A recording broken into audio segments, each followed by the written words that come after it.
I done always made the money, bitch, the money never made. Shawty still wanna ride in my Mercedes. Selling dope like the 80s, the trap going crazy. All blue hundreds and I'm waving. All I gotta do is get it there, they gon' pay me. Got it out the mud, all we wanted was a plug. Afternoon drive, man, and you know, the gang in here. Oh, we gang in here. We, you know what I'm saying? It's just Young Buck in this motherfucker with the afternoon trap, swinging through the streets. You know what I'm saying?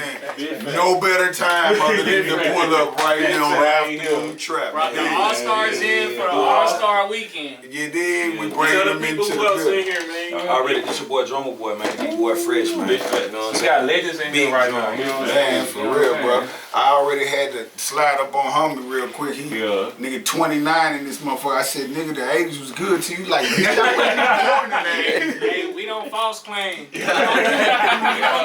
be trying to tell my, see, my brother was born in '89. He be like, yeah, I'm born in the '80s. I said, nigga, you a '90s baby for real, for real. You barely made it, my nigga. Real shit. Real shit. What's going on, y'all? What's cracking, man? How y'all loving the city out here so far this weekend, man?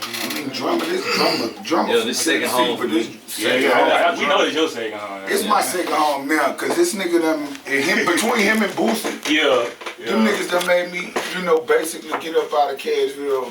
Boosie and Drumma is my two biggest individuals. It's like, bro, you gotta get to the motherfucking A. You know, I've been having so much shit going on in my city, though. It's hard to leave from where you come from, especially when you meet. You feel me? Boosie, he done been through the same shit, so it's like I done kind of put 2 feet into this rap shit, so I'm on my way up here, you know what I'm saying, to come get that goddamn check. I transition all the time.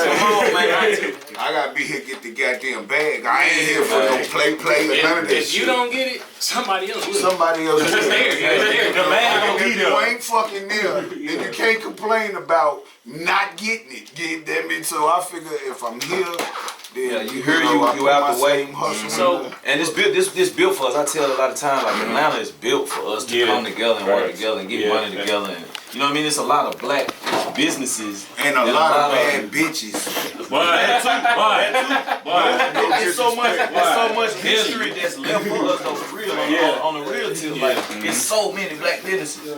It's so many black millionaires. You know what I'm saying? So it's easy to just blend and network with politics. But this classic shit, bro, we about to get off into whatever the fuck these niggas want to talk about. I'm popping off first then, shit, since y'all just brought up the fact that y'all been knowing each other for a while now, I presume. So where did the legend begin with y'all two? 2012. It started before then. I'm gonna be honest, 2012 bro. was the first time it was the first time we hit together for us back in my book shit, volume 1. And honestly, man, Drumma ended up pulling up on me in my city in Cashville, Tennessee, bro. We have a big ass event with TSU Homecoming. That's one of our HBCUs, black college out there to do a big ass homecoming. Drumma pulled up, bro. I was on the passenger side of one of my trucks. I'll never forget it. And I was in my Escalade. The homie was like, bro, I'm DRUMMABOY, and I fuck with this music shit tough. You dig? Yeah. I'm like, nigga, don't you know niggas know who you are?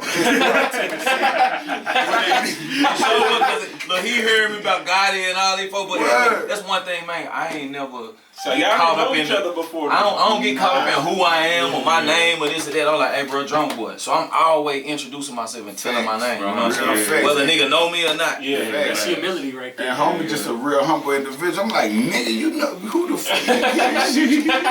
So you know who you are. Facts. And the nigga ended up handing me a CD. I'm like, this nigga is really out here. You know what I mean? Because nigga, you got banging shit that's in the streets at the time with Yo Gotti and a few more niggas handed me a CD, and I took that shit and immediately put it in.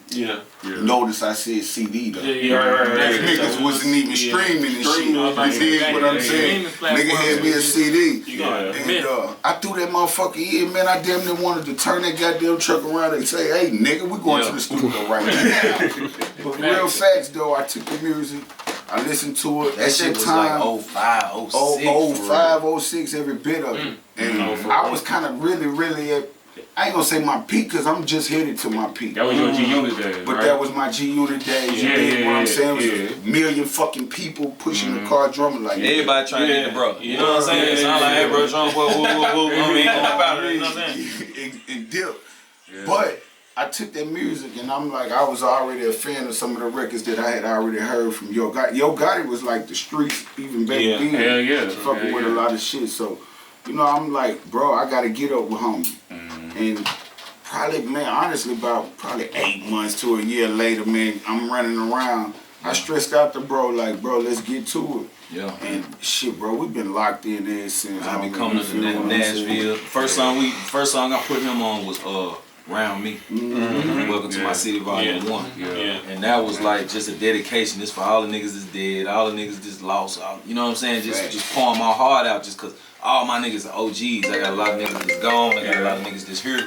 But I always tap in and reach my guys and then uplift the young niggas that's coming up because it's like so many people that I influence.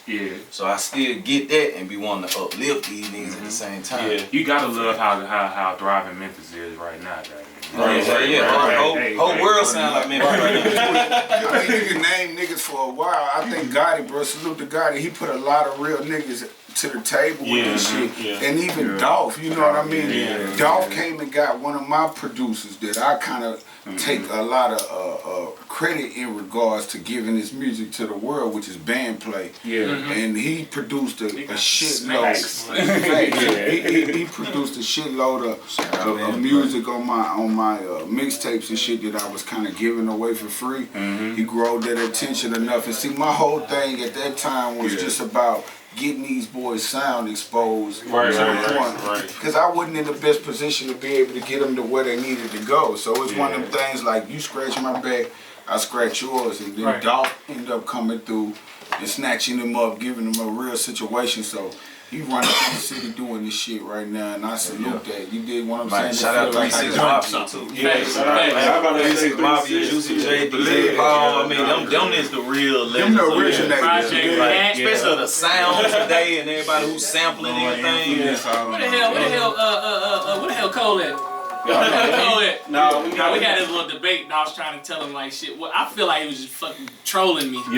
Because he was telling me that 36 Mafia ain't put on for nigga, let me stop you right there. This nigga's trolling. But he from Memphis though. He said 36 Mafia ain't put on for who? Memphis. 36 Mafia ain't. You sound like me. This nigga You sound like me. This nigga from Memphis. Like, that shit crazy. I'm from Cashville. A lot of niggas get that mixed up. Cashville and Memphis is 3 hours away. 36 Mafia didn't put on for Memphis. We kind of used to have. I said every record they got. Where he from? He must be from West Memphis. Where he really from Little Rock. He from Arkansas. He across the bridge. Hey, to speak on Cashville and Memphis, bro, I'm gonna keep it solid with y'all. You understand? It was a whole separation thing between the two cities. You understand? We so alike, but we so different. You understand what I'm saying? And there was a lot of separation in the middle of Cashville and Memphis. You know, predominantly them niggas right there around there, a bunch of real niggas, and around Cashville's the same way. But we never would kind of come together. The record that really I take the most credit for bringing us together as Tennessee, Memphis, and Cashville was Stay Fly. And that record wouldn't have never came about without DJ Paul and Juicy J. And Memphis been wanting 36 Mafia and Ball and G to connect. You know what I'm saying? So it takes 10 years plus for that to happen. So for him to be on that record and put the stamp, it was like, what's a Tennessee thing? Why you think it took so long for y'all to connect like that and for people to recognize? That, and you gotta vision it. So it took Atlanta. See, Atlanta got on an R&B tip. Atlanta wasn't rap and hip hop first. Atlanta was R&B. You see what I'm saying? But people got to see the unification, to get to see all these projects getting, you know what I'm saying, and how much money was getting made. You look at the biggest black label, LaFace. You know what I'm saying? Babyface and L.A. Reid. Atlanta won't be none without LaFace records. Oh man, Atlanta was a motherfucker. But you know, overall, I would say more of like he said, Atlanta played a big part. The unification that you've always gotten from Atlanta, I think motivated not just Tennessee, but a lot of the southern states, and even beyond. You get what I'm saying? But the streets and shit, it was more of a penitentiary thing, if you ask me. Right. Well, with niggas in the pen, you know what I'm saying, separated Cashville from Nashville in a sense more than anything. And I know that hands-on by actually going to the federal penitentiary twice in my life. You know, even though we come from the same state, going to the feds, I realized how we rock together. It wasn't a separation but in the state penitentiary it was different. You understand what I'm saying? So you know that record though was one of the records that unified us with me being who I am from Cashville. Basically one of the first rap artists and only rap artists to go fucking fully platinum. You got a lot of niggas make a lot of noise independently and locally, but that record right there really brought us as a state together. And it's never changed since. Even after this fucking tape, me and DJ Paul is dropping a fucking where he produced the whole fucking project. And this shit was fucking nuts. You get what I'm saying? He one of the greatest to ever do it. Yeah, him, facts. I feel like him, Dre, Pharrell, definitely top 3. Facts. You know what I'm saying? They just so out of here, like. Facts. You know what I mean? How creative that motherfucker is with literally one. And I'm gonna put Drumma in the mix, not because it's my brother and he produced Bombs 3, but Drumma elevated Tennessee to another level by actually producing hits with artists that was outside of Tennessee. He added that fucking nationwide push to fucking, of course. You know, you got Paul as being pioneers from a production perspective, but there's niggas that came from out of that mold, like DRUMMABOY, that actually took the sound of Memphis and created amplified that motherfucker to the point where he's produced fucking hits for fucking Plies, Jeezy. For sure. We can go on for fucking days, Waka Flocka, and all of these different guys. Speaking of that, how did you feel when you heard Put On? Man, it was a blessing, man, because I was always a fan of Michael Jordan. The Chicago Bulls. So honestly, like I got that whole idea from the intro. And then you watch the Chicago Bulls when they turn them motherfucking lights out. That shit was the highlight of the Chicago Bulls, right? Introducing the starting lineup of the Chicago Bulls. We couldn't wait till they got the joint, bro. Oh man, but that sound, that feeling, when I get chills now just thinking about I Put On, and you think about the intro, like what did a whole nother version of did me. Right. You know what I'm saying? But I gave you that same vibe, long boom, one note, boom, boom. I had no idea Kanye would end up on that shit, bro. Jeezy was like, bro, I got a surprise for you. You gonna be crazy. And I heard it on the radio, man. Shout out to Miss Shanika. She introduced it. She was like, yo, we got the new heat for the streets. Y'all ain't ready for this one on the street. Blah, blah, blah, blah. She introduced it, bro. When I heard that I Put On, I literally, I just hit the gas, bro. You know what I'm saying? Like, that's that word too. I ain't gonna lie, I think that's a record that just tap into everybody. Everybody wanna rep their shit. Everybody feel like they the shit in their area. You and it wasn't specific. It was just I put on for my city. And this the anthem for y'all to put on for all y'all cities. You from Toronto, you from wherever, you from Australia, Germany, Africa. It wasn't like a welcome to Atlanta where just this is Atlanta. You know what I'm saying? It's specifically for here. You know what I mean? But you could tell it was very Atlanta when Jeezy did it because he didn't mention Northside at all. He came back with that on the remix. Can we get the Northside? That's crazy. So with that being said, I know you produced hella shit for goddamn for Gucci and some shit for Jeezy. Now, if you was invited to the Versus by one or the other, would that been an awkward position for you to be in? Nah, I would have had to be a referee or something. I told him. You would have give me a foot like a bird. So when Gucci said what the fuck he said, I would have been there. I would have been like a DJ. I would have been there. That nigga said how to say technical foul. It's a technical. Or you gonna act like the fucking like you didn't see what the fuck just happened. Like, facial expressions would have been a motherfucker. Right. For real. My jaw dropped At when I home, heard it. at home, like this. at home, I was like, woo. He was happy he didn't get an invitation. Nah, hell no. I just was like, at the end of the day, if I ain't get invited by either one of them personally, I got too many hits on both of these niggas. This is my niggas. I came up with both of these niggas. Period. It's the same thing I say with Gotti and Dog. I came up with Gotti. Yeah. You know what I'm saying? So like when I seen Jeezy, WAP come out just the way he did, I said, oh. Come out just with the intro. He all that goddamn Gucci on. About to get real. That's why Gucci that nigga, and that's why Jeezy that nigga. For a nigga to take that on the chin, Jeezy know what it is. Yeah. You know what I'm saying? The circumstances that was at play and this and that. You know what I'm saying? So it's like, what you okay, I take that. You know what I'm saying? Yeah. But I got something at the end of this shit that's gonna fuck the game up. You know what I'm saying? And when he got down, he gave us a motherfucking performance that's so icy, bro. Y'all shit was beautiful. When you never seen that, my dog. He ain't never seen these two niggas. I didn't think it would ever happen in life. So it's like I feel like I done lived 9 lives already just being able to witness that. Right. Yeah. That's like the biggest part of our history. Historic moment. Black Atlanta needed that. Black president, Yeah. Jeezy, And another and black Gucci vice versus. president. Gucci versus. Word. Jeezy. Atlanta They Yeah, performed so I actually. mean, man, shout out to Timberland, shout out to Swiss Beats. Fact. You know what I'm saying, for making that happen, bro. Facts. I ain't never think I would see that happen. I really just salute both of them because if you look at that situation, right, and you take 2 real life street niggas, I'm talking to you from a street nigga perspective. Yeah. You dig? You felt the energy even if you wasn't there. Yeah. Or Yeah. it's some shit about to go down. That's because both niggas are real life niggas. Right, You dig? Yeah.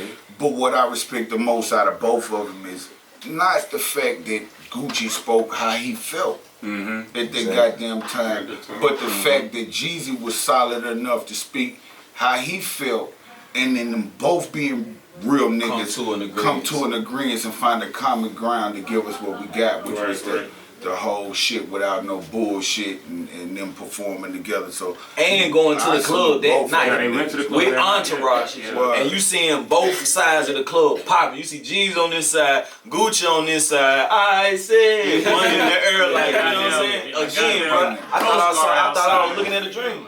But I got records with both of them. You dig what I'm saying? And it was an awkward time in regards to my relationship with Jeezy. You know, me and Jeezy kind of really rocked very, very close on the word of Meech. You dig what I'm saying? Yeah. Free Meech, salute to Meech, but Meech play a big part in my life, you know, from a street perspective as well, and a lot of individuals that surround me. So before Meech went away, he kind of had a conversation with me and Jeezy, like, look, I'm about to be gone for a long time. I just need y'all to keep rocking, regardless, whatever y'all do, you dig? And just to watch, you know, Jeezy take off and do his thing.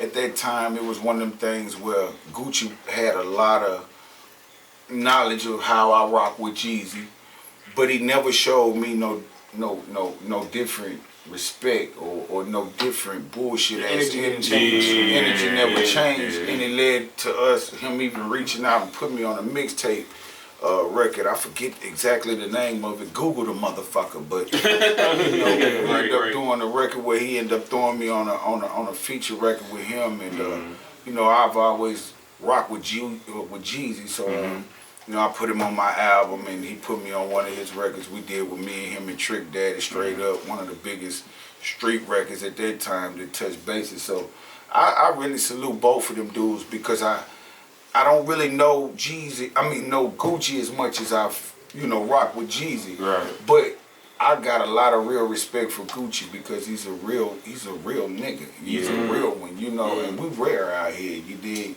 We go through a lot of shit, homie. Even me, in my career, I fought all kind of bullshit. Motherfuckers say this, say that. I don't fought a lot of shit. I put myself in some fucked up positions for the shit to be like that. You dig what I'm saying? So let me ask you this. So there was a record that 2 Atlanta artists were featured on of yours, the Stomp record. That motherfucker classic. Bro. Yeah, that's classic. Classic. When I heard that shit, So like, I don't think this So ever did How the happened. fuck did that did you hear Luda's verse before when I Man, I know you was gonna ask me this same shit, bro. Like, but I'm gonna be honest with you niggas, like honest on facts. I created this record, and I'm a Tip fan. I like Tip's music. Yeah. I think he pop a lot of real shit. The nigga use a lot of big words that I might have to pick a goddamn dictionary up for. But I think he's a real solid nigga. You know what I mean? And I, like I say, a fan of him. When I created that record Stump, he was the first one I stressed out to. Stressed out to Tip. Like, bro, I need you on this shit. He like, no doubt, bro, I got you. Send me the verse back. And me and 2 Chainz is very close, you know what I mean? That's like it's like a brother from another mother with me. You dig what I'm saying? And he was like, I let him hit a record one time. We was in the trap and shit. You know, nigga really in the streets. I don't know if 2 Chainz wanted to nigga we was really in the streets. 2 Chainz, the nigga really come from it. You did. Yeah. So we was in the trap one time fucking with this tape, and I'm like, listen, nigga, I just got this feature from Tip, nigga, I'm gonna let you hear it on the tape. He was like, play it. But when I played it for Chainz, Chainz was like, that motherfucker bumping. And, you know, man, you might want to let Luda hear that motherfucker for sure. Me not having no idea what the hell going on. The issue and shit was. I'm in Cashville. You know what's going on? I don't know a goddamn thing that's going on. But I fuck with Luda. You dig what I'm saying? Luda is a motherfucker who's always been 100 with me and shit. I let Luda hit a record basically through Chainz and shit, because they were rocking real close. And shit, man, Luda heard that motherfucker and was like, Buck, I gotta get on this motherfucker. And I'm like, what? Nigga, you know. That's legendary. It's legendary alone. Right. Luda like, yo, I gotta get on this motherfucker. Luda jumped on the fucking record. And, you know, basically my reason for stretching out to change from the beginning, because I was playing the record for niggas. And niggas was telling me that it was issues, and I'm like, well, damn, hold on, let me at least let him hear him, because I'm good with both of them. So once I let Luda hear, he was like, I gotta get on the motherfucker out of respect. I stressed out the Tip. Like, look, I let Luda hit this motherfucker, he wanna jump on this motherfucker. That's a case of not knowing what the fuck you signed up for. You feel me? I don't know what I'm signed up for, but you gotta be respectful as a straight nigga and just as a nigga in that position. Let me let both parties, because niggas is telling me, yo, them niggas ain't seeing eye to eye with or whatnot. But Tip was smooth as he is, you know what I mean? Laid back, real nigga. He like, yo, bro, go ahead, bro. I ain't got no trip on it. And basically it was based on the line when you know, T.I. was saying, me getting beat down, that's ludicrous. So even I was like, you know, when niggas telling me what was going on, then I heard that line, I'm like, oh shit. But when Luda heard it, Luda was like, there was a few more different things that nigga was tapping at me on and shit like that. And Luda came back and Casket. Please stay off the T.I.P. of my dick. And that shit was like, but you know what I respect about that record?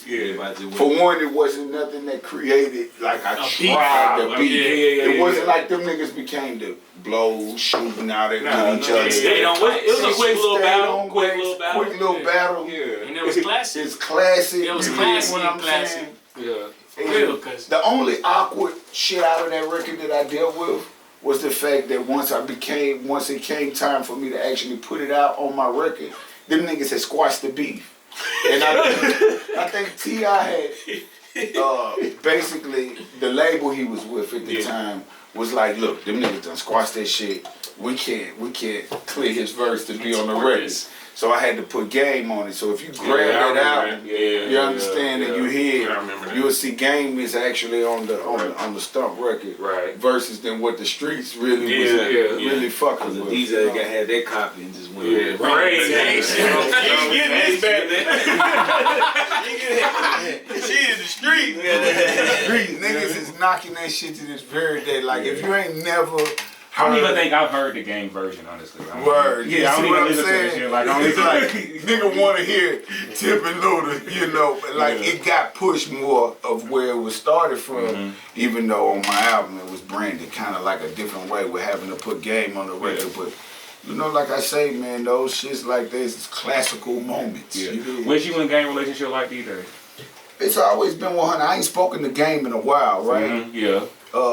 Let me tell you something, homie. Like, even when, in regards to the separation of game and G-Unit at that time, we never had a real actual beef. You get what I'm saying? Yeah. And it's me being loyal to the team. Me being loyal to 50 and G-Unit that you heard any disrespectful records of me speaking on anything. It's like, nigga, if you're going against him, you're going against me. Type of shit. Yeah. But personally, we never had a beef and we held that. So, you know, when my separation became, once my separation happened with G-Unit, Gang was one of the first niggas to reach out to me, you know what I mean? After the nigga had recorded my phone call of me becoming emotional and shit. For whatever reasons, I don't know what that was for. That was drunk. He was off the Henny. Blame it on the Henny. I ain't gonna lie, that was funny. Nah, honestly, I guess, you know, nigga try to capture the emotional moments of a nigga, and I guess it's supposed to make you look. That's his thing, though. Nigga, I'll break out the crying right now if I had to, and it don't make me less of no nigga, because every nigga got an emotional side whether you choose to show it or hide that motherfucker. You dig? Facts. Just what you see, what you get, nigga. You dig? Yeah. So do you think that loyalty is like having too much loyalty is like a bad thing? It can be. It's never having too much loyalty a bad thing. It's just who you're loyal to. You understand what I'm saying? Loyalty is a strength. It's a strong trait. Everybody ain't been born with. You understand? And it's one of them things like when you're a loyal motherfucker like I am, and how I choose to kind of place my loyalties. You know, I'm rocking through thick and thin. You understand what I'm saying? And that means, like, if it's good or bad, he's a perfect example for that shit. DRUMMABOY, you dig? When I've been in my peak or when I've been in my lows, homie's always been loyal to everything involved with our friendship, everything involved with anything business-wise, and that's a difference. You can be loyal to the wrong individual. You understand? Somebody that has a limit on their loyalty. And it's like, if you don't meet that limit, or you over it, or under it, then you deal with what comes along with it. So it's one of them things like, you know, I feel like I've been loyal. Shut down. Blocked me from all the cell phone numbers, blocked me on social media, and started this rant. But that was around the same time as the catfish shit happened with my career. You understand what I'm saying? So he laid off into that and used that shit to cover up what our real issues really was. And it was really based on business. It ain't no punk ass shit. You dig what I'm saying? No shit like that. You dig what I'm saying? This, look, I'll be the first nigga to say before we can get off into that funny ass shit, because it ties into this shit. You know, I put myself in a position where I ended up walking into a situation that wasn't what the fuck it was being brought to me. Pussy squirting all over in this DMs, nigga. Like, bitch I wanna bad. get that bitch in. Soon I walk in, eat this motherfucker, and I realized not at the time that it was not who the fuck I thought it was, but it was a motherfucker who I felt like, you're not as dark as the person who sent these pictures squirting all over the fucking, you feel me? So it felt more of a robbery type of thing for me. I was out of place. I was in a relationship, cheating on my bitch at the same time, pulling up, and all of the funny shit. So it's like, with me, I was more focused on, hold on, is this a setup type shit? Looking at the closet, getting my ass on up out of there. And the shit ended up hitting the airwaves a year later for whatever it was worth. And when it hit the airwaves, I'm just as shocked as any other motherfucker would be. Like, what the fuck? I didn't know, you feel me? And reached out to people that was around me to kind of see if they could find whoever the motherfucker was. And the first words the motherfucker said was, I'm gonna need 2,000 or whatever the fuck it was. Even the conversation that was recorded from me at that time. And this is on my children's grave. It was basically, for one, manipulated by whoever the fuck put the conversation there, meaning they pieced it and chopped it to make it look like it was more than what the fuck it truly was. But outside of that, I was being driven on a fucking text message from the person who actually found the number of the motherfucker and was saying, you know, hold on, don't hang up, say this or say that. Right. So it wasn't truly who the fuck I would. Me personally, I'm fuck you, bitch. You know what I'm saying? Bitch, you know, whatever the case may be. But I'm trying to be as conservative as the white person that was there saying, no, we can't do this. Just, you know. Right, and it all backfired in a sense to me, having to deal with a lot of the sucker shit in regards of public opinion. Yeah. But I learned. I was gonna ask you how you felt about that. Was my real question about the situation. Is that when they hit and you know, oh, this some bullshit. Now this label and stamp is being put on you, all types of rumors and shit going on. Like, well, how did you feel when it's like, God damn, well, you get it. Yeah. So, but for me, I felt like, you know what?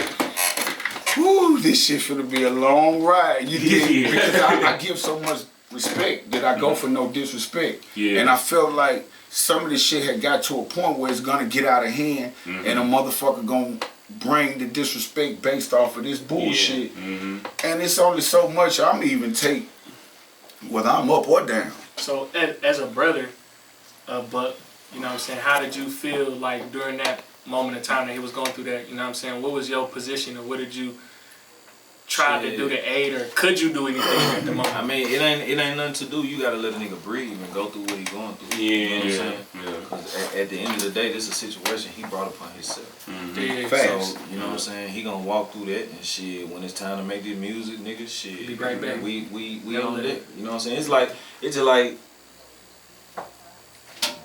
this shit about like changing lives. Facts. You know what I'm saying? And that's what I'm here to do. So when a nigga call my name or call upon me, I do what I'm here to do. Facts. So you gotta understand your purpose and shit. Man, a couple months went by. You know what I'm saying? Facts. But shit, when bro called, shit, I'm picking up. What's good, my boy? What you need, nigga? What's happening, nigga? Yeah. Man, fuck that shit, nigga, man. Woo, woo, woo. You know what I'm saying? He bring this shit up. You know what I'm saying? Call me, woo, man. Fuck that shit, bro. 50 was one of the first niggas I stressed out to when the shit happened. We was still rocking. That was looked upon as my brother when the shit happened, nigga. I'm just as shocked like anybody else. Hey, bro, I didn't have no fucking idea what that was, but explain to him the same way I'm telling you niggas what happened. And honestly, he laughed at the shit. He was like, man, fuck that shit, bro. It ain't nothing but a motherfucker trying to get some fame and some money or whatever. That shit'll be out the way. But I watch him resort to almost carrying that shit out in regards to, you know, us having our issues outside of that bullshit, but based on business. And that's just the typical 50. Like, nigga, I know you. You dig? That's off a rip. That's off a rip, because, I mean, just in general, you know what I'm saying? A stranger can't really hurt you like that. Nah. It's the ones that's closest to you who do the most damage. You know what I mean? So, don't go through that bullshit. They about to get the company, and that's 33 in the third. But look, nobody knows this. Y'all the first niggas to know it. I told myself, I said, I'm gonna go ahead and let the afternoon fucking trap know what's really going on. Drumma put out a fucking platinum fucking tape with me, Bombs Volume 3. Alright, it's the kickoff. Jeezy sitting back telling us what the fuck to do.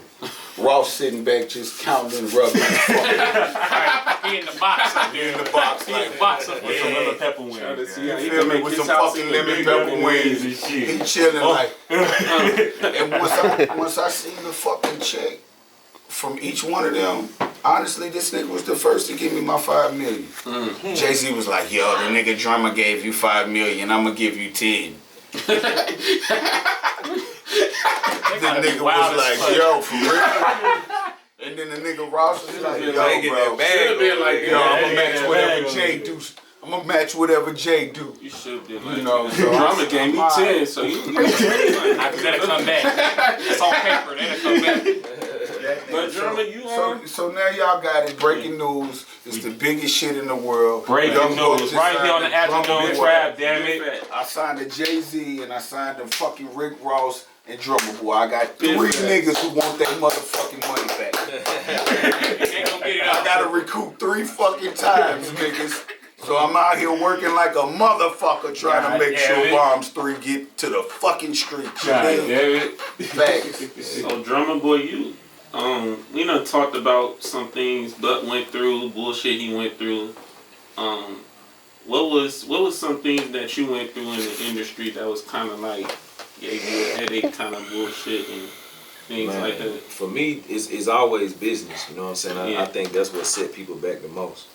And like when you got an accountant, let's say you paying the accountant, You know what I'm saying? And then the accountant's supposed to be paying the taxes, this, So imagine getting 10 years behind on taxes. Damn. You know what I'm saying? Like I literally, I got a picture of it. I'm gonna post it. You know what I'm saying? Because it's all cleared up and straight. You know what I'm saying? We good and all the way caught up.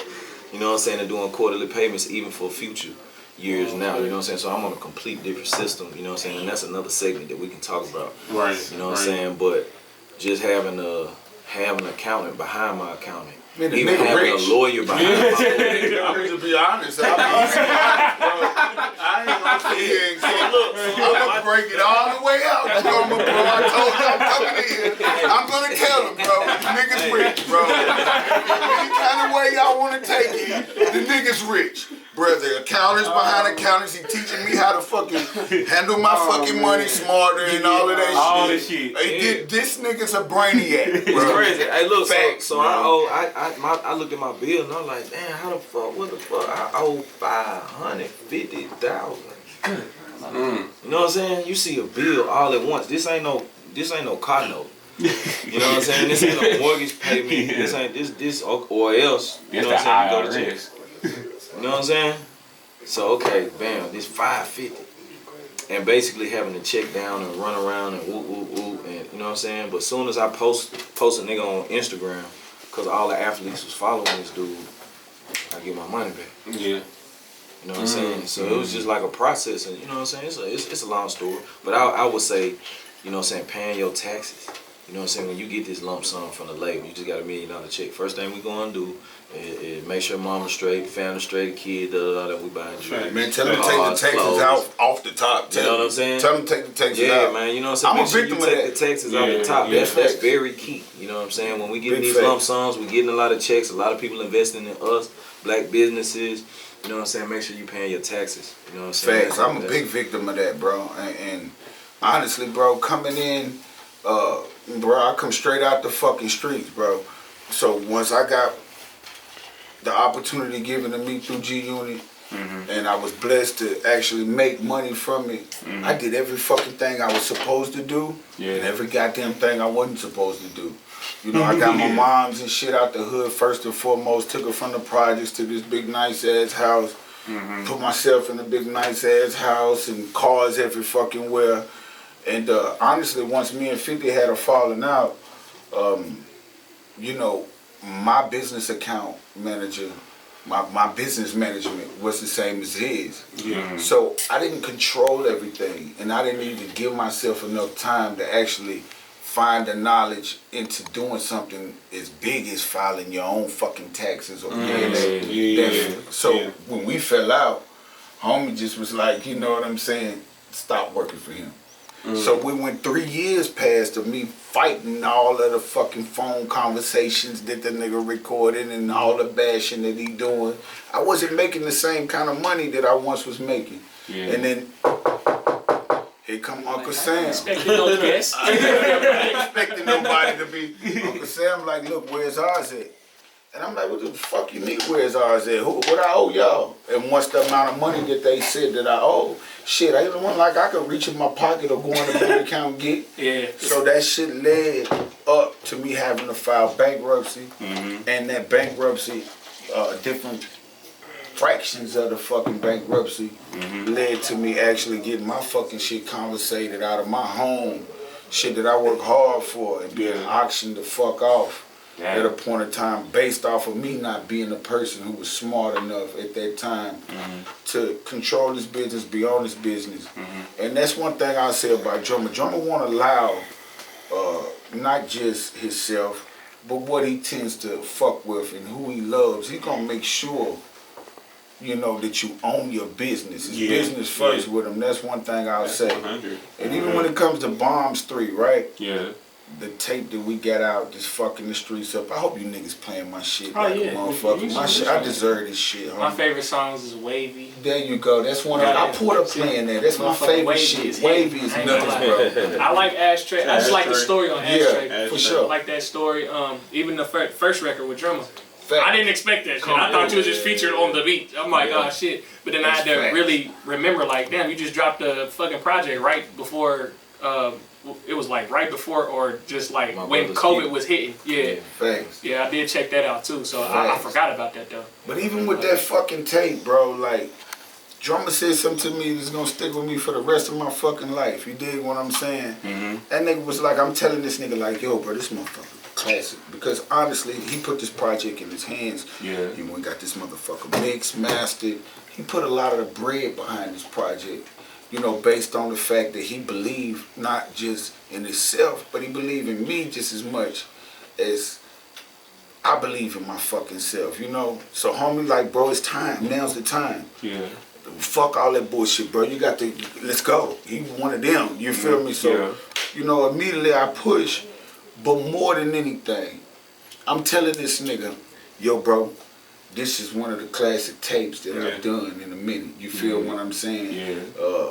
Bro, the streets fucking with it strong. He was like, yeah, bro, it is classic from top to bottom. But you know what the fuck we doing more than anything with this tape? And I said, what? We showing niggas the truth about real brotherhood. And that sticks to me forever because when I listen to that record and I listen to everything and look at my life and my career, I realized that this tape, of course, I feel like I'm one of the most consistent artists in the game with giving you good quality street music. Yeah, but the brotherhood of this record and the times of my career, the shit that I've been through, the things that I'm going through even to the day, and him being an individual who's so solid in a sense, to give that off, when you hear this record, you feel the brotherhood. Not only just hear Drumma producing the track, it's bigger than that. You dig what I'm saying? So what was your mindset going into the project as the producer? Because I know the producer always got a different outlook on what they see, and the artist comes on and does what they see, but as they already have a 1800. canvas. Yes. Yes, facts. Yes, facts. I came in the game like understanding platforms, and I build projects and albums like you look at a house being built. Yeah. You know what I'm saying? It's weird. Like my mind frame, I got that shit from Dr. Dre, Jeezy, a little pour up. You know what I'm saying? Pour the half. And just production wise, wanting that shit to be Toast Bomb 3. Toast Bomb 3. This is Toast Bomb 3. In the middle of it all, bro. Big Toast up. Yes, sir. Yes, sir. You know what I'm saying? With the beat has to speak to him, but you had one to have thing somebody told me, man, like when I did Back on My Book Shit Volume 2, one of my boys was like, man, you got that motherfucker bumping, man, da-da-da-da-da, that bitch head to toe, classic, da-da-da-da-da. He was like, man, one thing you gotta do with Buck, he was like, man, you know, he foul on that West Coast shit. You see what I'm saying? Like, he foul, like he ain't just down south. Don't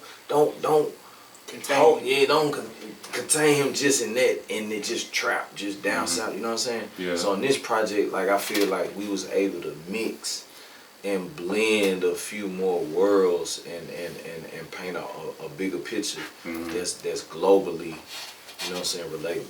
That's what's up. So like, I feel like kind of, you know, reading up on your thing like that, you were kind of, you know, destined to be where you at, because you got, your parents are legendary in a sense. You know what I'm saying? First African Americans, and you know, clarinet player, the first chair with your pops, and then your mom was the first one to graduate out of a music school at the University of Memphis and things like that. So I feel like, you know, you was destined for it. So like, coming up under that, do you feel like pressure from that, or you just like, you know what, like? Man, it was pressure. My dad wanted me to be in the orchestra, so like I played clarinet. I could have been in the orchestra, you know what I'm saying? But I also, when I was watching them operas and rehearsals and going to all these different performances and whatnot, I always respected the conductor.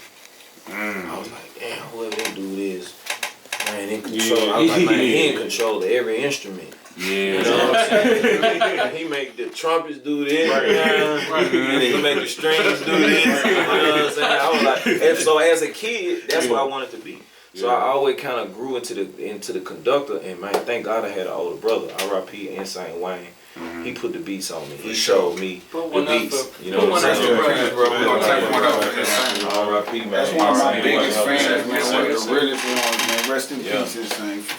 Man, I know you ain't here right now, nigga. I'm feeling good. Man, hold me a cup, man. So if it weren't for him, that was kind of like my savior to the street. He was like my angel, you know what I'm saying? He was like, he you know what I'm saying? Everything. He was getting $2,500 a beat on Tila. Yeah. So as soon as I got 2 beats on Tila, man, my little brother, man, he got some hard shit too, man. And that was like really my first major label placement. Right. So I came in the game getting 2,500 beat just because of my brother rate. Yeah. You see what I'm saying? And then, man, I did my own thing on Yo Gotti. Yo Gotti was paying me like $500 a beat. Yeah. You know what I'm saying? I'm just hustling and grinding. You know what I'm saying? Yeah. So I made some big ass noise with Gotti. You know what I'm saying? Yeah. So it was just like different things and levels to this shit to where Pastor Troy called me. Bam, I do 2 beats with Troy. He paid me $8,000 for 2 beats. That's $4,000 a beat. Make them get that money right. Pop that pussy. Make them get that money right. That's a big I love that song. I love that. I'm 20 years old. I ain't even able to get in the strip club. But your song. So this was an introduction to Atlanta. Yeah. Block car. I do Boys in the Hood. See what I'm saying? I do trap niggas. I do Lil. Jeezy say I'm going solo. You know what I'm saying? And I met Jeezy just in the streets, in the clubs. You know what I'm saying? Bumping into him time and time again in the club. Yeah. Bro, I got a CD. Bro, I got a Drumma Boy. You know what I'm saying? Until he got down, I was like, all right, bro, let's do something. We did Trap Nigga. You know what I'm saying? Then we did Get Your Gangsta On. A song with me and Jody Breed. You know what I'm saying? And then we did Standing Ovation was the first song on the album. And that was my first platinum plaque. So it's just levels to this. Standing Ovation was one of the first times that I recognized, because my older brother's a producer, and I never understood, at the time he was a beat maker. He just made beats. Right. That was the time where I was like, bro, you need to make beats like this. This sounds like somebody's about to die in a movie. This is the climactic part of a movie. It's like a soundtrack. It sounds not even a beat. This is a score. Right. It sounds like. But what's crazy is that I'm in the office. The original Standing Ovation beat, I sold to Big Cat. So while I'm picking up the money for that beat, I meet Gucci Mane. Yeah, because he was signed to Big Cat. He was signed into Big Cat. He hadn't even signed yet. So he in the lobby waiting. You know what I'm saying? We just like, man, we play pool. Hold on real quick, y'all. Hey, Booster, we going up tonight. Word, bro. So I had to tap you in, nigga. What's up? You gonna fuck it up. You already know.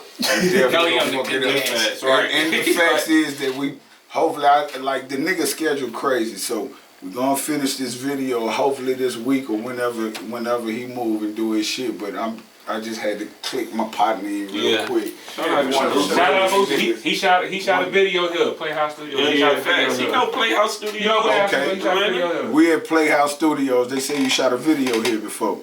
Oh yeah. Yeah, text me the address over there. Wait, I just was hitting you real quick just so I could tap you in real quick. Alright, text me now. Alright, bet. Hey, real facts though, like that's one of the realest niggas that I know. Outside of Drumma and Boosie are two. I'ma die about them. And they know what I mean when I say that. It's like Boosie used to stay on my couch at a point in time. You dig what I'm saying? Yeah. He's one of them dudes that he's so real life. I tell him all the time, homie, you too real for your goddamn self. You know what I'm saying? You beyond real. You dig? Yeah. So in Drumma the same way, like I say, it's just extra shit like that I like to fuck with shit like this and show niggas the genuine reality of what shit really is. Right. On the camera, on the mic, behind the mic, whatever the case may be. You dig what I'm saying? A lot of niggas put masks on in front of this shit. You dig? Like that's why we was kind of kicking like we was. They was like, man, we gonna get it. We gonna have a drink and cuss in like we usually do. And just shit. That's what's all authentic about y'all. It's one of the dopest shows I done, period. Not based on nigga, my energy gonna be what it's gonna be regardless. Yeah, for sure. But when you got other real niggas recognize real, period. Yeah. But the vibe of you niggas give a nigga enough to say, you know what, some niggas, man, look, they don't get they don't feel comfortable. They don't get everything, but you know everything is solid. is gonna be greeted with a solid everything.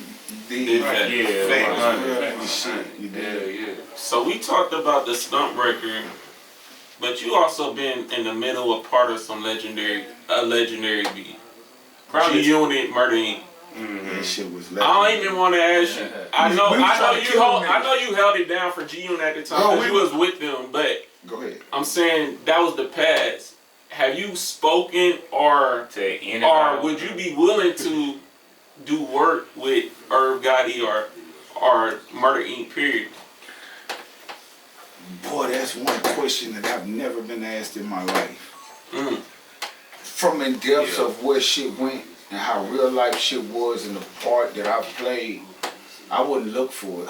Yeah. You took advantage of it. Yeah. But my career didn't start with G-Unit. Right. Nigga, I was already running through the streets. It ain't a pole in Cashville that I ain't took my own poster up. Right. You understand? I independently pushed my line to get in the game more than anything. And Pimp C and UGK was one of the first individuals that gave me, rest in peace to Pimp. But he was the first individual that gave me an introduction, I would say, into dealing with this music shit. 13, 14 years old. You know, he just couldn't do nothing with me at the time because he was in a situation with himself with Juvenile. I mean, with Jive Records. But that led me to being a part of Cash Money. Oh, all right. You understand? And there was a point in time in my life and career where, you know, me and Baby was dropping Turk and Wayne off at private school. And I'm supposed to be in school myself. But I was running around doing my shit. You dig what I'm saying that I do? I didn't, like, I really left my city chasing a dream in a sense. And really chasing freedom because I was a young wild one that was kind of really doing this shit. So, seeing how the Cash Money shit went down with hindsight being 2020, do you think you dodged a bullet with that situation? I really think that, you know, a lot could have came from my presence of being a part of Cash Money. Like I can give y'all all the stories about me being amongst Cash Money, growing up with them, but I can't play 3 or 4 fucking records on one hand and tell you about that I'm on. I was there for that.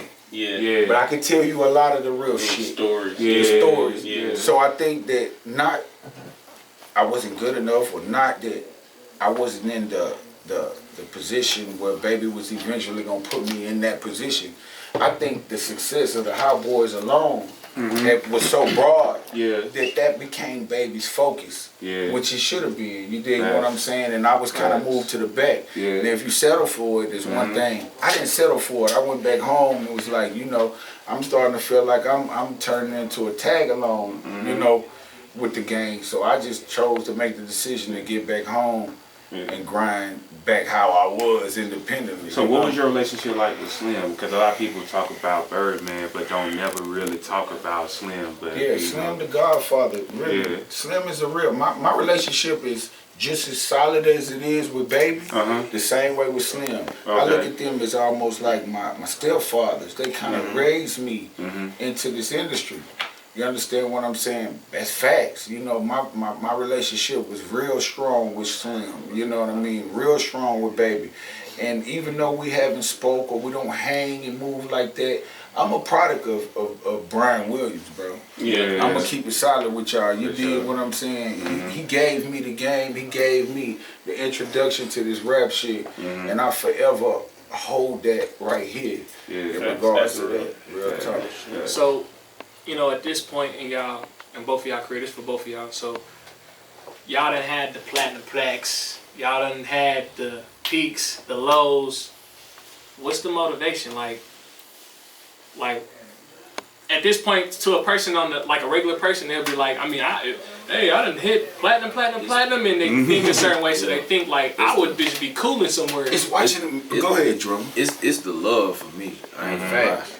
You know what I'm saying? Like this something that, man, once my brother walked me into that studio room, bro, and I seen all them goddamn lights and you know what I'm saying? It was just like purple, blue, yellow, red, green. It was a vibe. It was a vibe. Time to beat and the kick hit. It was just like I feel like that's my spaceship. Yeah. You know what I'm saying? I feel like I can go anywhere, in the galaxy. Once I'm in the studio, you know what I'm saying? You know it's what fun it is? as fuck. So you know what I'm saying? And seeing the people reaction. Facts. When that shit come out and seeing them folk recite that shit, or you made the beat and it's a million people goddamn going on your shit, like, you know what I'm saying? Like that's the motivation, you know what I'm saying? Like it's no hands still to this day. Facts.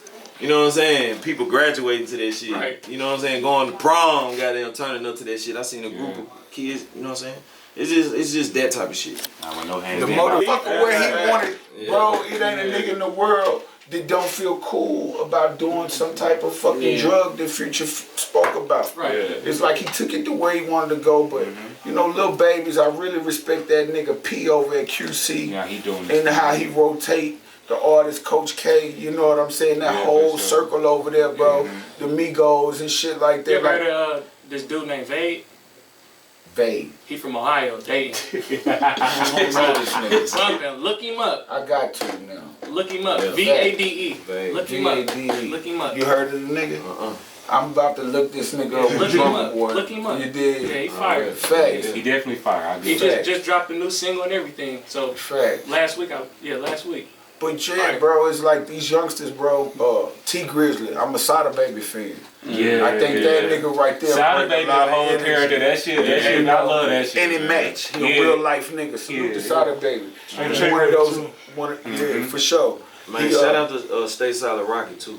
You know what I'm saying? A lot that go over their head. Party Girl. Yeah. Lil Uzi Vert jumped on the remix. I'm talking about we had like 400 million streams. Damn. He made down $2 million just off of one song already. But I respect the game enough to the fact of not just the fellas. Bro, we got a lot of these young females that's coming in. Crazy. Taking some of the fellas spot. Of course, Cardi B. The city girls, you dig what I'm saying? Megan Thee Stallion, you know, the game. Coy LeRae. Real facts. The game is evolving, bro. I love Flo Milli too. It's not just evolving for us. And I think that the game was selfish for a long fucking time. It was based around the nigga chick and the niggas broadness and the celebrity. But we got females in this shit that will wrap circles around a lot of these rap niggas. Sweetie. Cardi B will give a nigga bars. No. Megan Thee Stallion, she'll wrap circles around some of She these just dropped that Houston freestyle with You feel what I'm saying? that was Cardi B got that all It's bars. Up. So honestly, it's always supposed to be in ladies stuck. first. That's how we do. That's how I was raised. Yeah. But the ladies have came second in a sense in this game. It's a man's game. Yeah. But they came with aggression. We want to hear that And they shit. got that bag. A lot of these niggas make these bitches to buy your life right now. You dig? Who's some of the newer producers that you fuck with? Like, man, these niggas really doing this shit. Take Keith, man. That's my young nigga. Yeah. Shout out to Take Keith. Facts. Shout out to Take Keith. man. That nigga's that deal. That nigga be running around the Ville where I'm from, Cashville. He went to school out there. He went to MTSU.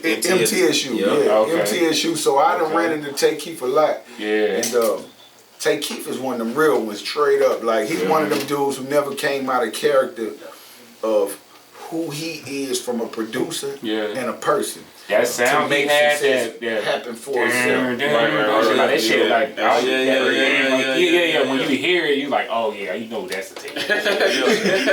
But Drum God, you know what I'm saying? A young nigga, he like 17. You know what I'm saying? I've been knowing him since he was 14, 15. Shout out to Endless, my nigga Head, Zebo, the whole Money Gang. You know what I'm saying? Money bag, what's happening? But you can't get off this. And we can't say nothing without saluting the DJs. Real quick. I gotta get that humbleness and that respect genuinely. I honestly follow the ATL Top 20. You dig what I'm saying? Like, I follow these niggas because these niggas in that, I don't know actually who's even in charge of that page. I don't know either. But it's a real nigga who actually dedicates to making sure the DJs they have an event. get their shit going. They just do. And they just do. You know what I'm In saying? Atlanta, I would say shout out to Mark D, shout out to Tone, shout out to our DJ B Rich. Be Rich, you know what I'm saying? You gotta get B Rich. Shout out to the Coalition DJs. Coalition. Just all of them, shout bro. out to DJ Darkchild, you know what I'm saying? We wouldn't, honestly, we wouldn't be in this industry right now. It's a lot. So I try to give them all that respect of just bringing it up. Because ain't a fucking podcast or artist would evolve without that fucking DJ. Being able to break these records that we love the most or play these records that we grow to love. You understand? It's those that have that mind frame to say, I'm going to take this chance on playing this record. So, you know, even if you don't fuck with a certain DJ or whatever the case may be, a lot of them, I feel like a few of them at least, I know that I ain't probably on the right page with them because of sucker shit that they done or shit that I don't like or whatever the case. But for that moment of being here and being and having that platform to give them that love and respect, if you got DJ in front of whatever your name is, I salute you, my nigga, because you done push this industry forward to the fact that we have shit like this. Because it wouldn't be none of us without that shit. Facts. Real fact. Be Rich, you get that. You dig what I'm saying? All the big DJs. For all you rappers out there, don't be trying to put DJ in front of y'all name trying to rap and shit. Nah, that shit ain't gonna work. Shit ain't gonna fly. One thing ain't gonna work. Man, it's gonna be always a point in time when you're gonna get put to the test. Facts. See what I'm saying? And it's like, you know, that's what I learned, like young, like, you know, different cats, you know, trying to broker beats or help sell beats, and they run around acting like they was actually selling the beats. And Till a nigga say, hey bro, I need you to come pull up and make some of this shit in front of me. Hey, come on to the studio tonight at 8 o'clock. We need you to cook it up right in front of us. Oh man, my bad, bro, man. I gotta go back. I gotta take care of the kids tonight. Nigga, quick to put something on their mama. Right. You know, those are certain things you can put shit on where nigga gonna be like, that's cool. Man, my mama's sick. What a nigga gonna say behind that? Pay attention. That's one thing. Hey, my mama always tell me too. Pay attention to the excuses. You know what I'm saying? A person who you done told him, you gave him one objective to do. Hey bro, I need you to go to FedEx before the day over, man. Make sure this gets shipped out so we can get our check, man. Once they get it, they gonna send something back in the mail. A check, blue check. We can put it in the bank. Hey, look, I ain't gonna I see you looking at the Tricessful. Yeah, hell yeah, because I'm feeling that. It's a large right here. I'm taking it with me. You got a blue one in House of Fresh. House of Fresh, we need them in the House of Fresh. But even if you don't, it's a large nigga. This motherfucker coming with me, bro. You're gonna talk about it for sure. And by the way, for somebody who I gotta be a real nigga. This dude right here, the engineer to the right of me right here, that's doing this shit, he's also my little brother, my blood brother. Facts. And I know for a fact, you hit him up and say, come to the studio and cook it up right in front of you, he gonna cook. He gonna do it. Yeah. No hesitation, he gonna fuck about what's going on. He gonna do respect it. that. So he respect that. He know, and he know the shit about what Drumma just said about how niggas lease a lot of these beats and shit off. He was catching me all the time from the back. Nigga be taking oh man, I'm in the studio with him now. He cooking it up now. You feel me? But yo, bro, I salute the producers. I salute the DJs. They architects of the, not just the artists, but they architects of the industries. Without the music, you can't have that. You can't have nothing. At the end of the day, without the DJ, you can't have shit. The instrumental is the only thing that starts off as nothing. Bro, I was DJing parties. I was DJing parties before I was making beats. You know what I'm saying? And so understanding how to rock a crowd and make people move. It's important. You know what I'm saying? And then keeping the tempo, blending. You know what I'm saying? These days all talking about, man, it's about your switch up. It's about your blending, man. You can't go from this song to this song. You know what I'm saying? Unless you goddamn stop the motherfucker, do a birthday shout out, man, goddamn redrop. Like, you gonna have to, you see what I'm saying? Like, it's all on how you blend and whatnot. So being able to rock a crowd and know what they want, it's easy to produce for them. That's dope. Hey, so listen, man, we got Young Buck in here. It's only right that we get to this Back on My Buck shit, Volume 3, with DRUMMABOY in here. In the A, nigga. Let's go, yeah, boy. Let's get that shit. All blue hundreds and I'm wavy. Let's go. Turn it up. Turn it Drum. up. Then y'all gotta play that Boosie nigga. I guess it's safe to say I'm back on my Buck shit. And these people know I got it back. Know these streets say I done always make the money. Bitch, the money never made. Shot still. You know what I'm saying? We back in this motherfucker. Hey man, it's a good ass time, man. It is, bro. For sure, man. Good energy, bro. For real. On some real shit, man. Like, this was dope. Nah, real facts. Same for me. Yeah. You know, I love to touch bases with individuals like yourself. You dig what I'm saying? Yeah, for motherfuckers who ain't never had a presence of me to make their own judgment. Yeah. I feel how they feel. Because you know what I understand and learned about this music shit, right? Right. Bro, I was such a fan, and still is to some of these dudes. But I was such a fan of so many major cats that once I got put in a position of being quote-unquote a celebrity and got the blessing of being able to meet some of these dudes and be around them. Yeah. As much as I love their music, when I met them as a person, it didn't match to who the fuck they was. What their energy was like for real. The energy was different. Yeah. So I really appreciate being amongst motherfuckers who energy truly match who the fuck they are. You dig what I'm saying? And y'all gotta be the same way as well. You know, I'm sure in the position that y'all is, y'all interview some of the biggest motherfuckers, even some of the smallest, but everybody's big in my eyes. I treat a motherfucker the same way. You dig what I'm saying in regards to this. I've never let this celebrity shit or quote unquote being an individual who's became successful take me away from the roots of what it really is. You dig? And the fact of it all is that, I'm gonna be honest with you niggas, I've always had one foot in this rap shit and one foot out of this rap shit. You dig? In this street shit. But it worked out for me. Not to say it might work out for everybody, but it worked out for me being that way. I never felt like I truly made it as a nigga. I was like, you know, yeah, I'm all over the TV. Yeah, I'm getting money. Yeah, it's a few foreigns in a big ass house. But when I leave up out this big ass house and jump in one of these pretty ass foreigns, I'm going right back to the projects and picking up my niggas that's still living in these motherfuckers.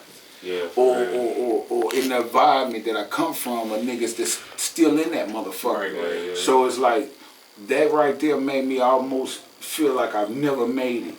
And I got put in a position in my life where, guess what? I was pushed back to the fucking streets, pushed back to the same environment that I come from as a celebrity. But that one fucking foot that I had, it never took away from the fucking streets. It made the motherfuckers have open arms when I came back. Cause they like, this nigga ain't never left us. It's the same nigga that was goddamn it right here with us that no one done it. And he stayed right here with us. Not to say that's the right way to do. What you getting from Buck now is a nigga who really come from me and a nigga who've always had one foot over here and one foot over here. But now I got 2 feet over here now in this rap shit. And it's no plan B for me. It's like this shit gotta work. It's gonna work. I don't give a fuck what comes and goes. I done put enough work in from the street side. I done dealt with all the ups and downs that come along with it. Look at me, man, right now with a fucking ankle monitor on my ankle. You understand? It didn't come from actually dealing with anything from a street perspective, but it's about still having one foot out, one foot in. And the mentality of a person can also kind of roll with that same thing. You know, my mentality was 1 foot in and 1 foot out. One of my favorite bars from you was on G'd Up when you said under my fingernail still got cocaine residue. Facts. That I'm like I'm about to bust me a head or two. Facts. I clean these motherfucking nails now. Right. So it's like at this point, Thug, I'm just really all the way in, you feel me? And I appreciate the opportunity to be in front of real motherfuckers and shit like that and just giving it my all to make sure people understand who Buck truly is. Not, you know, to basically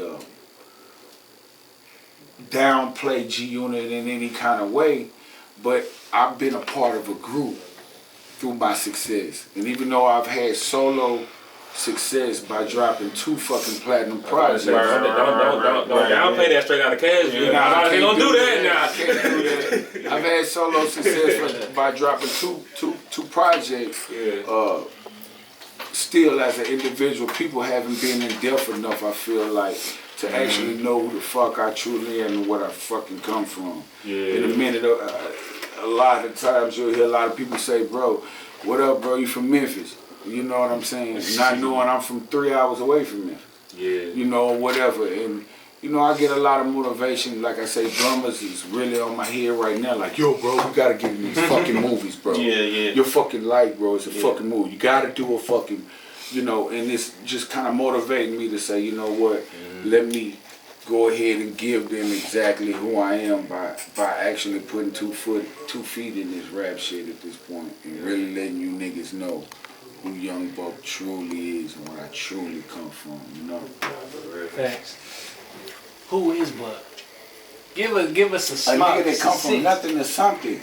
I'm the same nigga that was right there, either pumping your gas at 10, 11 years old, trying to make whatever you choose to tip me with, to the same nigga that ended up picking up a pack because I felt like this is the only way that I can kind of get up out of this place, because the environment I'm surrounded by is full of niggas who done made it up out of this place by settling this same shit. You dig? I became one of them. You dig what I'm saying? So Buck is a product of his environment, but Buck is a seed that was planted in that environment that's been able to blossom and become who I am. And now I can look back on my environment and say, you know what? You know, my focus and main thing from getting from that is being able to make it from it. So now I'm here to motivate those that's in that same situation to get the fuck out or tell them how I done it. Right. You know, I'm a real life individual in regards to how I deal with the music as well. I choose to put my real life in the music. You know why? Because the greats that we choose to love the most, the parts what that the we fuck they remember, done. right? The parts that we remember are their real life. They're real life. Yeah. Eminem, he beefed with his mom. That's real life. It's His real baby life. mama. That's His real baby, life. you feel what I'm saying? His baby mama, Tupac. You get. We can go on for a day. I'm about to say, that's a whole goddamn weekend worth of talk. Jay-Z. And his whole aspect of coming from the streets and how he dealt with, you know, being a real hustler from the ghetto and things like that. You know, I adapted what's real. You know what people don't know. Like I say, this is a big fucking show, because you niggas is getting shit from me that everybody don't get. And it's the fact of knowing this one simple. Before I went to prison, the first sentence I got, me and Freeway Ricky Ross, the real Freeway Ricky Ross, he flew from LA to my home just to make sure that I left to go the right way. The day that I went to the penitentiary, you understand, I had to take a ride down to Yazoo, Mississippi. To Yazoo That's crazy. That's federal a federal. penitentiary. Yeah, my dad passed through there. It's federal. That's real talk. Yeah. That's why I was there. 2066975. They know me there. They didn't do no PC walking or none of that. Ain't none of Really that walk talk. the yard. But Freeway Ricky Ross is a guy who really is respected for what he played to the streets in his life and what he's come from. But I respect it the most because he knew that I was walking into an environment that I had no fucking knowledge of. Yeah. Right. I'm a nigga who became a full-fledged celebrity, and now I'm on my way to the penitentiary. I did it backwards. I've been in the streets my whole motherfucking life and been blessed to get away with a lot of shit. But as soon as I became this full-fledged celebrity, I'm walking into a penitentiary as a fucking celebrity. So he knew that I was going to experience, you know, prison from a different aspect than quote-unquote the average person that may go to jail. But he wanted to make sure my head was in the right place. Right. You understand what I'm saying? So he just was one of those individuals that I choose to speak on with y'all. Just like, look, man, before I even went to prison, to give you a mind frame, to give you an aspect of the individual that's talking and the nigga that y'all looking at. You understand? Everything ain't meant for Instagram. Everything ain't meant for a nigga to even speak on. Say that shit. You understand? And I've waited to become where I'm at right now to even speak on this shit and kind of give the energy that I'm giving y'all, because it's facts. It's not me making up a goddamn thing or trying to be something that I'm not. It's actually who the fuck I truly am. So when you ask me who is Young Buck, that'll give you a full perspective of who I am. I'm real life, and you know, I'm just blessed to be in a position to have a brother like, quote unquote, a drummer boy that's motivated me to stay in this rap shit. Because I've been through things strong enough in a nigga life where I've had to make real life decisions, and they've been, I'm not gonna bite my tongue, man, I'll kill this nigga in real life. But then like Drumma would say to me, him knowing my life and knowing me, like, what the fuck you gonna do then? You still gonna have to deal with whatever comes from it, if something comes from it. Yeah. So I've had to juggle a lot of things, and it landed me to saying, you know what, fuck this shit, bro. I done made it this far in life. You understand? And I'm watching so many individuals, whether these youngsters losing their life in the music business, or just friends and shit around me, to the point where I say, you know what, now's the time for me to go ahead and put 2 feet into this rap shit and treat it exactly like some of the greats that we look and see.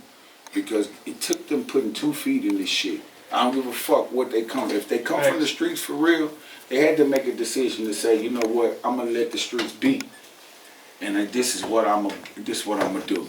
So I'm respecting my talent, my God-given talent at this point in my career, and man, I'm moving forward, and I'm feeling better than I've felt in a long time with this shit. I haven't felt this good with fucking with this music business, period, since straight out of Cashville. My biggest focus at that time, being a part of G-Unit, was like, I gotta sign this contract because these people is all around. I gotta get some legal in my life. Yeah. You know, the yellow Ferraris and the shit that you see in Juvenile's Hum video, that belong to me and my circle.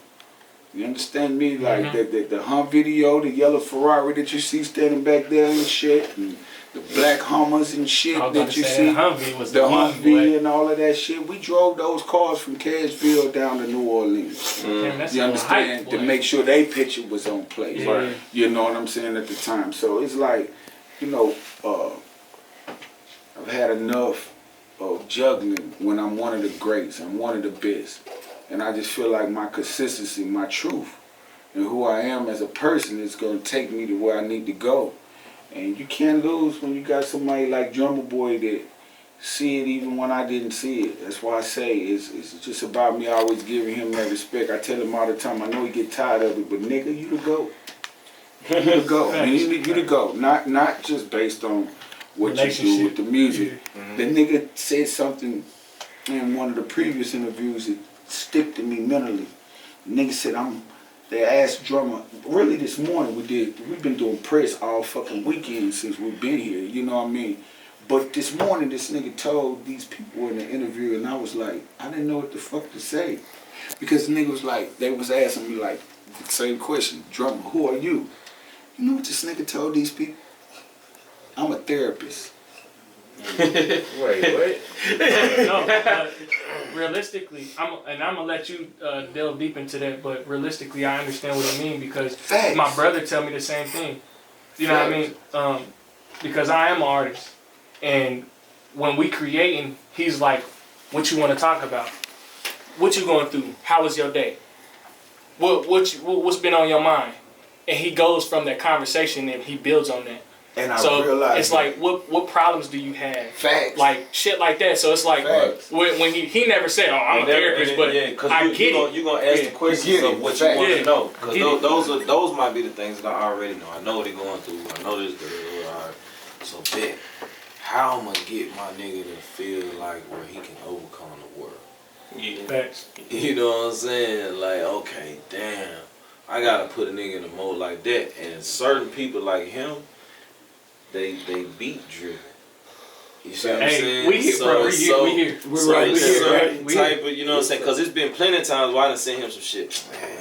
Man, listen, man. It's like when you know. It's like a feeling. Like when you hear the beat speak. Hey, man, Drum, I need that shit, man. You know what I'm saying?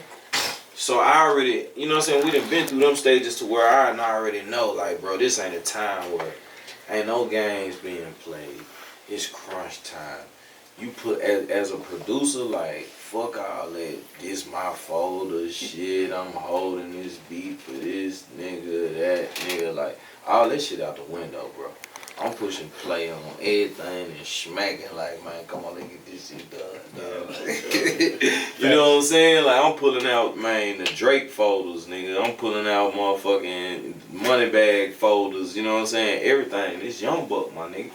We gotta go through the best of the best of the best of the best of the best of the best. And that's what you got, man. You got the best of the best. That's why folks fuck with us, cause I'm putting more than 100 in this shit. My nigga like, bro, you 100, boy. You gotta put 100 behind it. You got 100, nigga. You 100 like me. Like, you know what I'm saying? So it's just that's the passion. Like, you know what I'm saying? Like, so let me ask y'all these last couple questions. Well, for one is that how?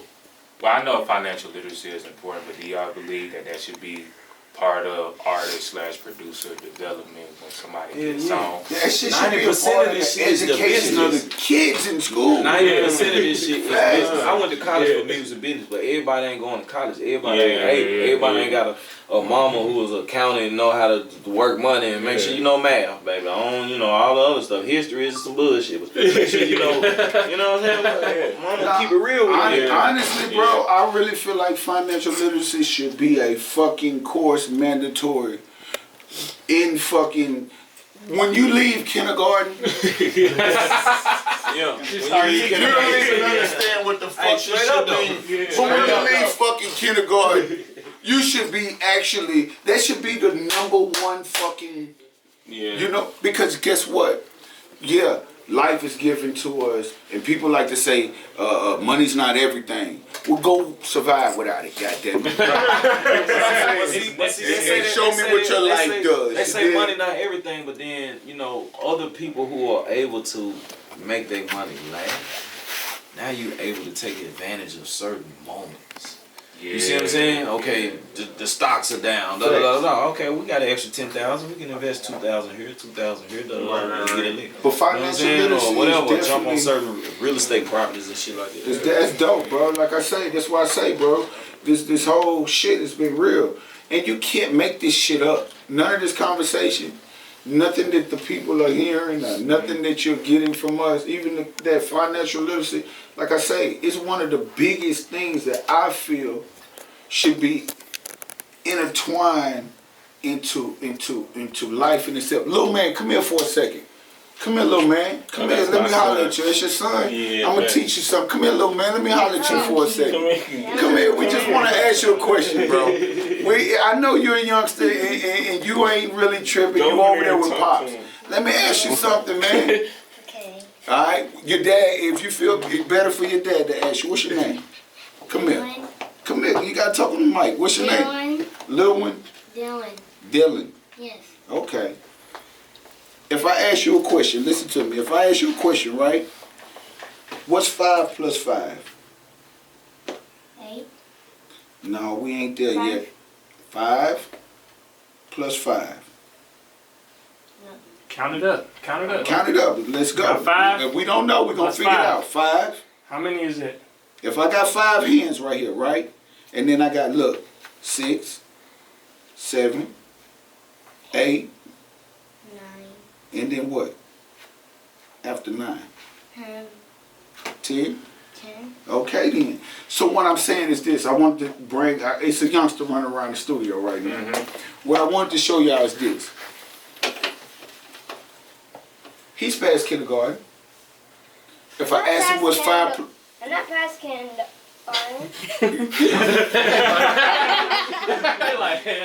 Straight up. But if you give him, he's growing. It's your son. It's my man's son here. Salute to your son, bro, because he's really there. I'm just, like I say, I got 4 girls and 2 boys. Right. You understand? 3 of my girls going to college. They're totally different than anything that I've ever done, and I haven't been the best father in their lives at all.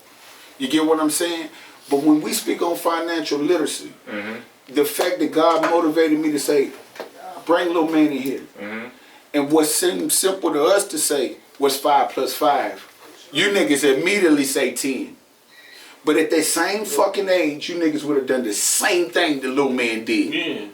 Try to figure it fucking out. We need to figure out a way to not make our youngsters be able to have to figure things out.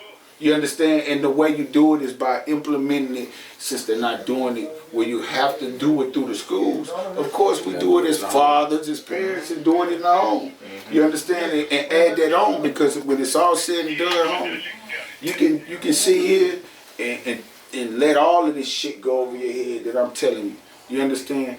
But the real facts of it all is that that's our true future. Yeah, for sure. You understand? For sure. I don't understand why. For me, they don't teach us taxes in school, but that's like the biggest, the main thing going on. But look, man, I had to shout out Wendy Day, Rap Coalition.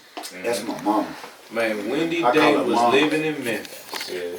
And bro, when I was 14, 15, she was doing these seminars for free. Big facts. Allowing producers, songwriters, artists, engineers, anybody in the music industry to learn how to copyright your music, to learn what a split sheet is, to learn how to start your own LLC, you know what I mean, form your companies and whatnot, and writing off certain things, man. Wendy Day, man, I just had to shout her out because I got so much business from her. She was the reason I even tried to even go to college for music business, you know what I'm saying? Because I had already known so much through Wendy. Yeah. I'm going to give y'all a story about Wendy. I was 13 years old, okay? Wendy's responsible for Cash Money actually evolving to become what the world sees today. I watched this lady at the age of 13, 14 years old negotiate deals that you niggas couldn't imagine as a female. She had something to do with Eminem too. Facts. But I watched this lady at a young age, 14, 15 years old. I'm watching Wendy do a thing in regards of this industry and the passion of being able to make sure that the artists are treated right. The companies are driven and treated right, set up right from a big... So that $30 million deal that Cash Money got in the beginning to become the blossom to the hundreds of millions that the niggas have at this day, it was founded, created, and executed by Wendy Day. This was the same woman that basically put herself in my life at such a young age because she believed in my music. She used to tell baby, yo, he's gonna be one. I didn't know I would be the one. You understand me? It goes even deeper than that when it comes to, when I say I call her mom, Wendy's special. I mean it for a reason. When I went to prison, Michelle, just to share this, I don't want to say too much. She's very, very private in regards to how she moves. So we're going to say another exclusive. We're getting all the exclusives. She's very private how she moves. Okay. But I'm going to be honest with you, nigga. My first day of walking into the penitentiary, I had some of the most coldest gangsters, killers that y'all niggas would never fucking imagine walk up to me and say, Wendy Day sent me to you. You good, homie. I didn't know these niggas. What I'm saying is this. Power can be visible. It can be invisible. Facts. And she's one of those ones that we always got to salute and give her respect. Facts. And I can be hands-on and tell you this. If you fuck over Wendy, you fucking over me. So I'm gonna be an individual that will pay you attention. But it's the invisible part of Wendy that you niggas better always respect. Because if she have a problem with you nigga in real life and she wants to pay you some attention, don't think you won't be paid attention. And I'm gonna leave it on that one. If you campaign, you will be elected. Right. If you campaign, you can be elected. Just think about it like this. Niggas are more afraid of ghosts than they are of human. So you fear what you don't see. Facts. What you see, you can delegate. So salute to my mama, bro. She gonna tell you I'm her son. If you niggas ever ask her anything, she gonna say it's that's my son. That's one of the people I want to meet for sure. For sure, she's around here.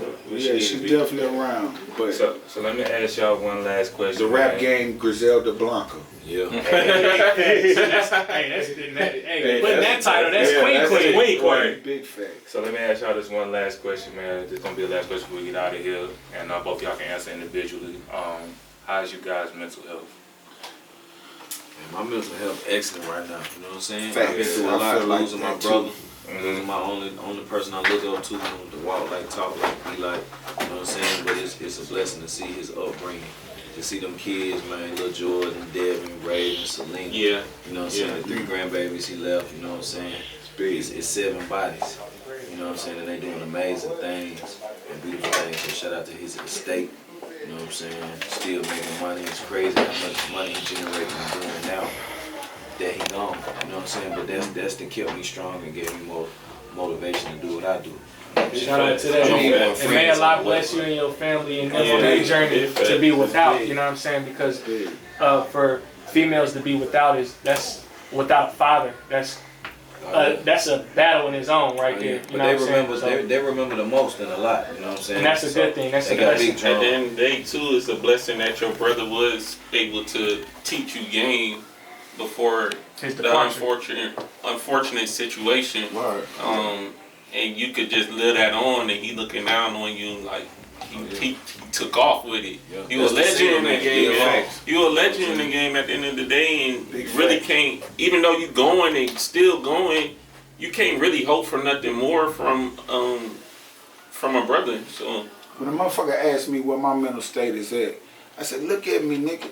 I done weathered some of the biggest storms that some of these niggas could never be broke. To stand in front of this shit that I've had to stand in front of, a lot of these niggas would have committed suicide. I'm about to say that shit. I literally would have ran somewhere and blow their own brains out. You dig what I'm saying? Or felt like they ain't got the energy to stand in front of the shit that's being thrown them.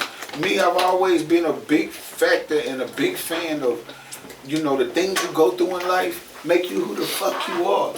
So I respect the fact of everything I done went through. I don't give a fuck if it was rah-rah or good shit or whatever the fuck it would. I wouldn't change none of this shit, dog, on my soul.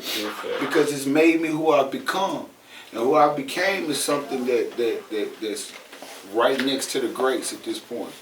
And my music has always been there, but the attention of individuals being able to buy off into who I truly am and giving them a real life success story of an individual who's had it, lost it, and got it back again. You did. Facts. And I really fuck with that. And I understand you on a different level. Word. Walking in, you only know what you see. Facts. You know what I'm saying? And being a person that has been in that position before, you know what I'm saying, and lost it, had it, lost it, on my way to getting it back. There you go. I swear to God, like the connection of what you done been through, your traumas and your triumphs, like, you know what I'm saying, I understand it. I can see it, and I feel it. Yeah. And I feel it. And you know, like I say, we are the testimony for some of those that's gonna either experience what we've experienced or already experienced what we've experienced. I tell a person all the time, your testimony is basically based on a test. Right. You can't get the word testimony without getting the word what? Test. Okay then. So all of this shit is based on how you're gonna react or how you're gonna handle your test. Your test, bro. Some people tests and most people tests is different than the others. Very seldom do you have people go through the same test as this individual. Right. But their testimonies are always different. How they overcome it. How they overcome it is going to forever be different. And the words of Big Sean, life will test you out. You live through that, that's testimony. Big fact. Straight up. Big fact. Hey man, it's been one of the most solidest interviews that I've done. Appreciate that, for I real. appreciate you guys. Afternoon Trap, for real. Appreciate y'all coming. I know it's All-Star Weekend. I know y'all busy. I know everybody calling y'all. No, y'all probably in the studio. Y'all gonna find a way to get in the studio. But yo, this nigga, bro, he's yo, bro, we gotta be in patchwork all night. Nigga, let's get out and enjoy a little bit of this shit, Drumma. We definitely appreciate y'all stopping by, for real. Taking a couple hours out y'all lives. Stopping by the Afternoon Trap, Hollywood Radio. Definitely appreciate it. Absolutely. And we be back again, bro. Y'all like this is not the last time we're gonna be. Like, we're gonna pop up on you niggas and the world and everybody that's tuned in. We're gonna be right back at y'all. You dig what I'm saying? What y'all on tonight, man? Where y'all at tonight with it? I told Boosie, he was like, bro, you gotta get in the car with me, bro. Y'all going to Aces. And then this nigga was naming like 3-4 spots. Bro, you gotta get in with me, bro. And that's, like I say, it's my little bro, so I'm definitely gonna run around with him for a minute and just kind of get that vibe and get that energy from the city real quick.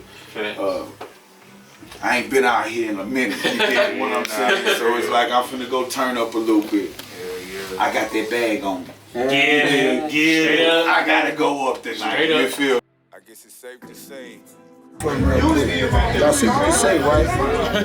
Trap-cessful, you feel me? Successful and trap-cessful, it runs hand in hand, you dig what I'm saying? If you trap-cessful, that means you benefiting from trapping, nigga. You dig what I'm saying? And trapping don't have to be always based on doing something illegal. We wake up and go to work, nigga, that's trapping. You dig what I'm saying? With nothing illegal involved in it. But you got niggas like me that bust them bitches open and shit. So we take this shit to heart. And we wear this shit for real. We wear this shit with real honor. You understand? Because we made it, bro. We beat the fucking polices. You dig what I'm saying? We made it right here to this point where you niggas can see real nigga shit. Salute, man. Trap these niggas right here got something going on. I really wish my face was right there. And we just did the afternoon trap. We shot with Buck, DRUMMABOy, Holla You Need Radio. You already know it's movie time with KT Live. We out of here.